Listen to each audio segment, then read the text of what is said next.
Hello friends, welcome to Parivartan app. Myself Rachna Malewar. Today I am going to teach you 10th class chapter number 2nd, periodic classification of elements. तर आज आपण periodic classification of elements हा chapter पाहणार आहोत. पहिल्यांदा आपण can you recall मधले questions पाहून घेऊयात. फर्स्ट क्वेश्चन आहे what is a type of matter. तर मॅटरचे प्रकार कोणते.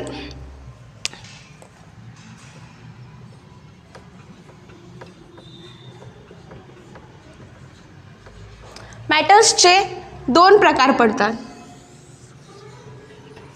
फर्स्ट मिक्सचर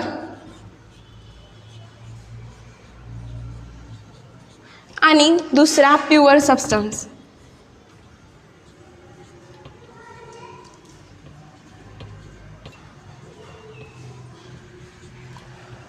समजा मी एका ग्लासात एक ग्लास भरून पाणी घेतलेलं आहे आणि त्याच्यात 2 चम्मच साखर टाकली आहे. ते झालं मिक्सचर. पण मी दुसऱ्या वेळेस फक्त साखरच घेतली आहे, ते झालं प्युअर सबस्टन्स. तर पुन्हा मिक्सचरचे 2 टाईप पडतात.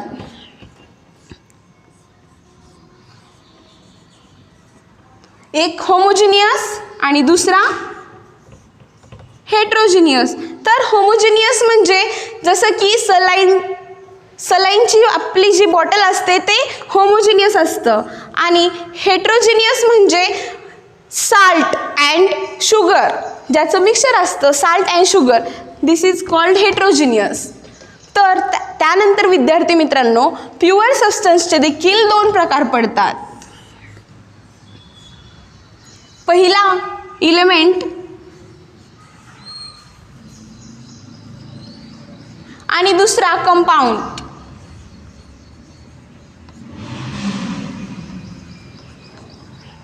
हा झाला पहिला क्वेश्चन. तर आपण आता पाहूया दुसरा प्रश्न. दुसरा प्रश्न असा आहे की what is the type of elements. तर आता आपल्याला एलिमेंट्सचे टाइप्स पाहिजेत. Elements are classified into 3 types.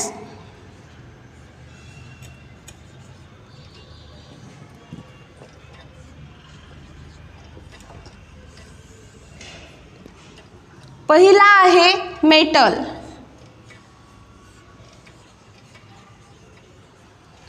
दुसरा आहे नॉन मेटल,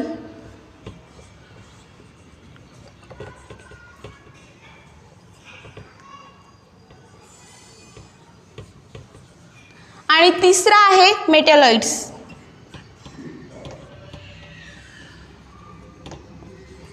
तर मित्रांनो मेटल म्हणजे धातू, नॉन मेटल्स म्हणजे अधातू आणि मेटॅलॉइड्स म्हणजे ह्या मेटलची म्हणजे काही वेळा तो मेटल म्हणून काम करतो आणि काही वेळा नॉन मेटल म्हणून काम करतो, त्याला मेटॅलॉइड्स म्हणतात. म्हणजे काही वेळा मेटलची प्रॉपर्टी आणि काही वेळा करता नॉन मेटलची प्रॉपर्टी जो ॲक्ट करतो त्याला मेटॅलॉइड्स असं म्हणतात. हा होता दुसरा प्रश्न. तर आपण बघून घेऊयात आपला तिसरा प्रश्न. तिसरा प्रश्न असा आहे what are the smallest particle of matter called as atom. असा ॲटम ज्या ॲटमचे आपण 2 डिवाइड भाग करू शकत नाही त्याला आपण ॲटम म्हणतो. म्हणजेच तो मॅटरचा एकदम स्मॉलेस्ट पार्ट येतो. जसं की तुम्ही रोज शाळेत जाता, शाळेत गेल्याच्या नंतर तुमचे टीचर्स तुम्हाला बोर्डवर खडूनी लिहित असताना त्याचे काही पार्टिकल्स खाली पडतात. खाली पडलेल्या पार्टिकल्सचे जे बारीक बारीक कण असतात त्याला आपण ॲटम म्हणतो. त्या ॲटमचे आपण 2 भाग करू शकतो का? नाही. पण त्या बऱ्याच ॲटमपासून जो खडू बनलेला असतो ती वेगळी गोष्ट, पण एकदम बारीक जेव्हा लिहिताना खाली पडलेला जो भाग असतो त्याला ॲटम म्हणायचं. त्याच्यानंतर आपण बघून घेऊयात चौथा प्रश्न. चौथा प्रश्न असा आहे इलेमेंट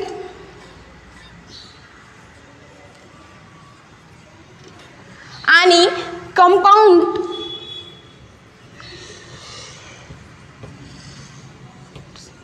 इलेमेंट्स आणि कंपाऊंड्समध्ये डिफरंट काय आहे.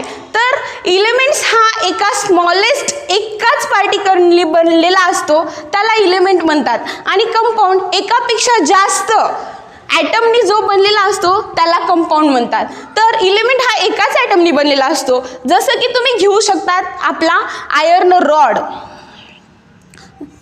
सपोज हा आयर्न रॉड आहे. आयर्न म्हणजे एकाच ॲटमनी बनलेला असल्यामुळे याला आपण इलेमेंट म्हणतो. पण आपण कंपाऊंडमध्ये बघायचं झालं तर आपण वॉटर घेऊ. वॉटर काय आहे? H2O. हा 2 इलेमेंटनी बनलेला आहे, जसं की हायड्रोजन 1 आणि ऑक्सिजन 2. तर अशा ह्याला आपण कंपाऊंड म्हणायचं. आणि हा आयर्न रॉड फक्त आयर्ननी बनलेला आहे म्हणून त्याला आपण इलेमेंट्स म्हणायचं. तर मित्रांनो, हे होतं थोडंसं बेसिक, जे की तुम्हाला समजलंच असेल. पण आता आपण बघूयात क्लासिफिकेशन ऑफ इलेमेंट्स. तर what is a classification? Classification is a grouping of elements based on their similarities and dissimilarities. तर त्यांच्या सिमिलर प्रॉपर्टी आणि म्हणजे सेम प्रॉपर्टी आणि वेगळ्या प्रॉपर्टीवर ज्या क्लासिफिकेशन केलेलं आहे त्याला आपण क्लासिफिकेशन म्हणतो. सपोज हा एक स्लॉट आहे. या स्लॉटमध्ये तुम्ही सेम प्रॉपर्टीचे इलेमेंट्स टाकले आणि ज्यांची प्रॉपर्टी ही डिसिमिलर आहे, ह्यांच्यापेक्षा वेगळी आहे, ते तुम्ही दुसऱ्या स्लॉटमध्ये टाकले. अशा प्रकारे जे स्लॉट्स तयार करण्यात आले त्याला म्हणायचं क्लासिफिकेशन. तुम्ही इयत्ता 9वी मध्ये classification of plants, classification of organism हे तर शिकलेलंच आहे. तसंच काहीतरी पण इथं आपल्याला शिकायचे क्लासिफिकेशन ऑफ इलेमेंट्स. तर आपण बघून घेऊया क्लासिफिकेशन ऑफ इलेमेंट्स काय आहे. मी तुम्हाला एक एक्झाम्पल सांगते. सपोज एक किराणा दुकान आहे आणि त्या दुकानामध्ये रॅक्स असतात. रॅक्समध्ये काय असतं? सपोज ही एक रॅक आहे. त्या रॅक्सला अशा प्रकारे काहीतरी रखाने असतात. समजा आपण या ह्याच्यात बिस्किट्स ठेवलेत, याच्यात निरमा ठेवलाय, याच्यात साबण ठेवल्यात, काहीतरी म्हणजे डिफरंट. साबण म्हणजे एक वेगळी प्रॉपर्टी आहे, बिस्किट हा वेगळी प्रॉपर्टी आहे. तशा प्रकारे क्लासिफिकेशन आपल्याला इलेमेंट्सचं करायचं आहे. तर काय झालं माहिती आहे का? आपल्या इकडे 18th सेंचुरीला आपल्याला फक्त 30च इलेमेंट्स माहिती होते आणि त्या 30 इलेमेंट्सचं डिव्हिडेशन हे 2 पार्टमध्ये केलं गेलं होतं. एक मेटल आणि दुसरा नॉन मेटल. तर मेटल म्हणजे असा धातू ज्याच्यातून करंट फ्लो होतो, जसं की आपल्या घरातील विजेचा तार. आणि नॉन मेटल्स म्हणजे ज्याच्यातून करंट फ्लो होत नाही तो, जसं की आपल्या घराचा दरवाजा. तर विद्यार्थी मित्रांनो, काय झालं, ह्या मेटल्स नॉन मेटल्सच्या ह्याच्यात नंतर त्यांना असा धातू सापडला ज्याच्यात मेटल्सची प्रॉपर्टी आहे आणि नॉन मेटल्सची प्रॉपर्टी आहे. त्याला आपण म्हणतो मेटॅलॉइड्स. मेटॅलॉइड्सचं एक्झाम्पल सांगायचं झालं तर सिलिकॉन हे मेटॅलॉइड्स कधी मेटल म्हणून काम करतो तर कधी नॉन मेटल म्हणून काम करतो. तर हे झालं क्लासिफिकेशन. आता आपण बघूयात क्लासिफिकेशन झाल्याच्या नंतर काय झालं. आपल्या नेचरमध्ये खूप इलेमेंट्स आहेत आणि त्या इलेमेंट्सची प्रत्येकाची आपल्याला नावच लक्षात ठेवायची नाही आहेत, तर त्यांची केमिकल प्रॉपर्टी, फिजिकल प्रॉपर्टी आणि बरेच असे ॲप्लिकेशन लक्षात ठेवायचे आहेत. तेवढे लक्षात ठेवणं आपल्यासाठी खूप कठीण काम आहे. म्हणून काही सायंटिस्टनी त्याच्यावर अभ्यास करायला सुरुवात केला आणि त्यांनी त्यांच्या पद्धतीनं म्हणजे वेगळ्या मेथडमध्ये क्लासिफिकेशन केलं. तर पहिल्यांदा आले ते डोब्रायनरनी काय केलं, आपल्याला सांगितलं की 3 एलिमेंट्सचा एक ट्राइड्स तयार करायचं आहे. म्हणजे 1 मिनिट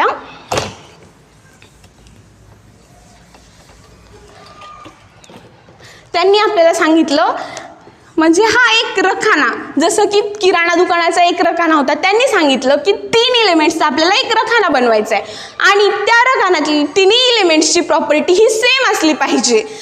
आणि सगळ्यात महत्त्वाचा त्यांचा एक रूल होता, तो म्हणजे त्या इलेमेंट्स हे इन्क्रीजिंग ऑर्डरनी त्यांची अरेंजमेंट झाली पाहिजे. आणि त्यांनी त्या क्लासिफिकेशनला नाव दिलं, ते म्हणजे डोब्रायनर ट्राइड्स म्हणजे 3 इलेमेंट्स. तर एक सपोज हे एक इलेमेंट आहे, दुसरा बी आणि तिसरा सी. हे 3 एलिमेंट्स घेतल्याच्या नंतर त्यांनी आपल्याला काय सांगितलं, ह्यांची ऑर्डर ही इन्क्रीजिंग असली पाहिजे. तुम्ही लहानपणापासून शाळेत जातात, ABCD तर सगळ्यांनाच येते, त्याचप्रमाणे ए हा सगळ्यात पहिले येतो, बी नंतर, सी नंतर. तशीच ही झाली इन्क्रीजिंग ऑर्डर. आपण आधी लिहितो का बी किंवा सी लिहितो का? नाही ना, एच लिहितो. ही झाली इंक्रीजिंग ऑर्डर. इंक्रीजिंग ऑर्डरनी त्यांनी सगळे एलिमेंट्स मांडले. त्याच्यानंतर त्यांनी सगळ्या एलिमेंट्सचा अभ्यास केल्याच्या नंतर त्यांना असं आढळून आलं की पहिल्या एलिमेंट्स, थांबा एक मिनिट, पहिल्या एलिमेंट्स आणि तिसऱ्या एलिमेंट्सचा ॲटॉमिक मासची अर्थमॅटिक मीन म्हणजे मिडल जो एलिमेंट्स मिडलला आहे त्याचा मास नंबर येतो. जसं की आपण समजूया ह्याचा मास नंबर 1 आहे, याचा 2 आहे आणि याचा 3 आहे.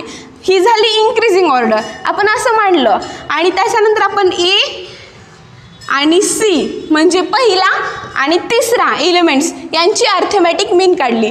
तर ए प्लस सी डिवाइड बाय 2, एची किंमत आहे 1 आणि सीची किंमत आहे 3 divide by 2 is equal to 4 divide by 2.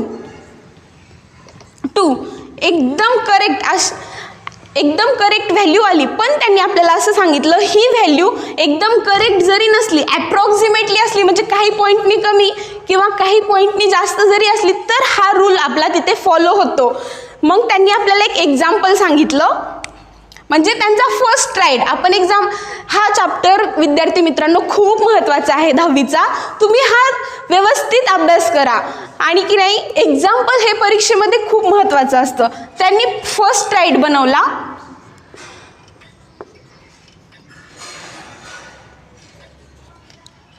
First ट्रायडमध्ये त्यांनी 3 एलिमेंट्स जे घेतले,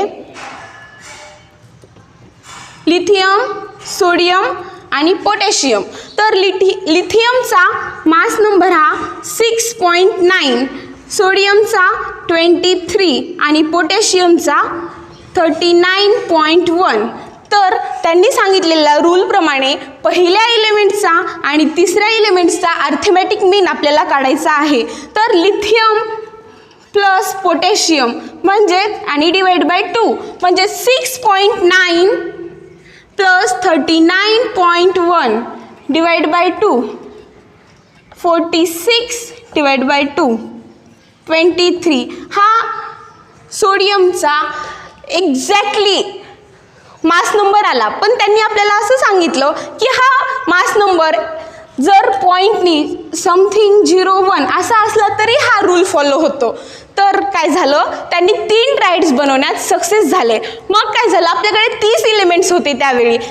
म्हणजे 30 नेचरमध्ये खूप 118 एलिमेंट्स त्यावेळी होते, पण फक्त 30 एलिमेंट्सची डिस्कवरी झालेली होती. मग 30 एलिमेंट्स त्यांनी 3 ट्रायड्स बनवले. 3 एलिमेंट्सचा 1 ट्रायड्स म्हणजे 9 ट्रायड्स झाले. उरले किती? 21. तर 21 एलिमेंट्स हे यांच्या रूलमध्ये बसत नव्हते. म्हणजे सिमिलर प्रॉपर्टी येत होती, बाकी सगळं होत होतं. पण अर्थमॅटिक मीन हा सगळ्यात महत्त्वाचा त्यांचा पॉईंट आहे. जे अर्थमॅटिक मीन आलीच पाहिजे तरच हा रूल फॉलो होतो. तर त्यांचा हा अर्थमॅटिक मीनवाला पॉईंट बाकीच्या एलिमेंट्समध्ये फॉलो होत नव्हता. त्यामुळे ते फेल झाले, या क्लासिफिकेशनमध्ये फेल झाले. मग काय झालं, क्लासिफिकेशन थांबलं. वाटते का तुम्हाला क्लासिफिकेशन थांबलं? नाही, क्लासिफिकेशन थांबलं नाही. त्याच्यानंतर दुसरे सायंटिस्ट आले आणि त्यांनी त्यांच्या प्रकारे क्लासिफिकेशन करायला सुरुवात केली. आणि ते क्लासिफिकेशन काय आणि त्यांनी कशा प्रकारे केलं हे आपण नेक्स्ट व्हिडिओत पाहूया.